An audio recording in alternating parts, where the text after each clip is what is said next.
കുറ്റവിമുക്തനായി. നടി ആക്രമിക്കപ്പെട്ട കേസിൽ അതിജീവിതയ്ക്ക് നീതി കിട്ടിയെന്ന് പറയുകയാണ് ദിലീപിന്റെ അഭിഭാഷകൻ അഡ്വക്കേറ്റ് രാമൻപിള്ള. ദിലീപിനെതിരെ ഗൂഢാലോചന നടന്നെന്നും പോലീസ് വേട്ടയാടിയെന്നും ഇദ്ദേഹം മാധ്യമങ്ങളോട് പറയുന്നു. ഗൂഢാലോചനയിൽ IGP സന്ധ്യയുടെ പങ്ക് സംശയിക്കുന്നുണ്ട്. സംവിധായകൻ ബാലചന്ദ്രകുമാറിനെ ഇറക്കിയത് ക്രിമിനൽ ഗൂഢാലോചനയുടെ ഭാഗമായിരുന്നു.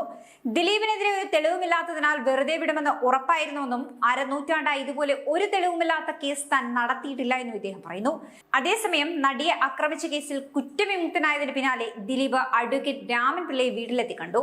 ആദ്യഘട്ടത്തിൽ മറ്റൊരു അഭിഭാഷകനെ ഏൽപ്പിച്ച കേസ് രാമൻപിള്ളയ്ക്ക് കൈമാറിയതിനു ശേഷമാണ് 83 ദിവസത്തെ ജയിൽവാസം കഴിഞ്ഞ് ദിലീപിന് ജാമ്യം പോലും കിട്ടുന്നത്. പ്രോസിക്യൂഷൻ തെളിവുകൾ പൊളിക്കുവാനും പ്രതിഭാഗത്തിന്റെ വാദങ്ങൾ കോടതിയിൽ ശക്തമായി അവതരിപ്പിക്കുവാനും രാമൻപിള്ള നേരിട്ട് തന്നെ വിചാരണ വേളയിലുടനീളം ദിലീപിന് വേണ്ടി കോടതിയിൽ ഹാജരായിരുന്നു. വിചാരണ കോടതി മുതൽ സുപ്രീം കോടതി വരെ ദിലീപിന് വേണ്ടി നിരവധി ഹർജികളും തടസ്സ ഹർജികളും രാമൻപിള്ള അസോസിയേറ്റ്സ് നിരവധി തവണ ഫയൽ ചെയ്തിരുന്നു.